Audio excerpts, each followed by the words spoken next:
পশ্চিমবঙ্গ জুড়ে প্রত্যেক বিজেপির যে সাংগঠনিক জেলা আমরা রূপে চিনি, সেই জেলাগুলোতে নরেন্দ্র কাপ আয়োজন কমিটির তরফ থেকে নরেন্দ্র কাপ ফুটবল খেলা হচ্ছে। আমরা শুরু করেছি 11ই সেপ্টেম্বর থেকে, যেদিন আমাদের স্বামী বিবেকানন্দ গোটা বিশ্বের সামনে হিন্দু ধর্ম সংস্কৃতি, ভারতীয় সংস্কৃতির ধ্বজা তুলে ধরেছিলেন। বারাসত একদিন পরে শুরু করেছে, কারণ মাঠের সমস্যা ছিল। বেশিরভাগ জেলাতে 11ই সেপ্টেম্বর শুরু হয়েছে। 17ই সেপ্টেম্বর আমরা এটাকে শেষ করছি আরেকজন নরেন্দ্র, অর্থাৎ নরেন্দ্র মোদীর জন্মদিনে, 75তম জন্মদিনে এটা শেষ করতে চলেছি আমরা। তার ফাইনাল অনুষ্ঠিত হবে। বিজয়ী যে ক্লাব বা যে দল হবে মণ্ডলের, তাদেরকে আর্থিক পুরস্কার দেওয়া হবে। প্রত্যেক প্লেয়ারকে আমরা জার্সি দিচ্ছি এবং এক সেট মোজা বা সক্স দিচ্ছি।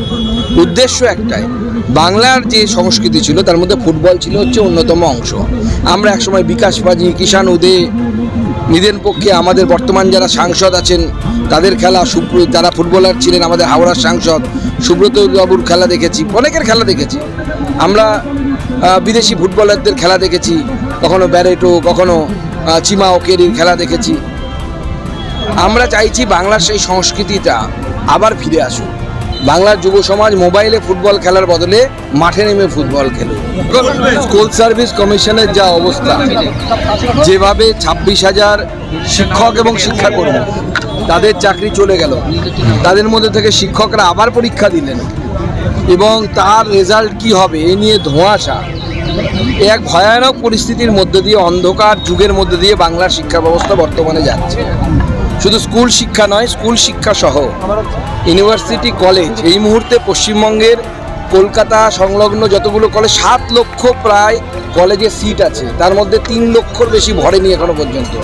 এই ভয়ঙ্কর পরিস্থিতির মধ্যে দিয়ে বাংলা যাচ্ছে। বাংলার মূল পরিচয় যেখানে শিক্ষা এবং সংস্কৃতি, সেই জায়গায় এই ধরনের ঘটনা ঘটা বাংলার শিক্ষা ব্যবস্থাকে চিরতরে ঘুমিয়ে দেওয়ার একটা চেষ্টা, ঘুম পাড়িয়ে দেওয়ার একটা চেষ্টা বর্তমান শিক্ষামন্ত্রী এবং বিশেষ করে এই রাজ্য সরকারের তরফ থেকে হচ্ছে। দেখুন, এই রাজ্য সরকারের উচ্চশিক্ষায় দিন দিন বিশ্ববিদ্যালয়গুলো পিছিয়ে পড়ছে।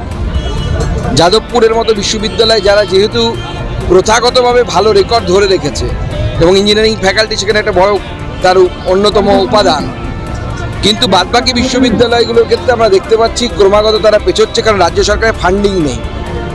প্রত্যেকটি জেলায় বিশ্ববিদ্যালয় তৈরি করার এক অদ্ভুত নীতি রাজ্য সরকার নিয়েছে। অদ্ভুত এই জন্য বলছি, বিশ্ববিদ্যালয় তৈরি করতে গেলে তো তাকে বিশ্ববিদ্যালয়ের মতো তৈরি করতে হবে। এ তো জেলায় জেলায় হাই স্কুল তৈরি করছে রাজ্য সরকার, যেটাকে নাম দিয়েছে বিশ্ববিদ্যালয়।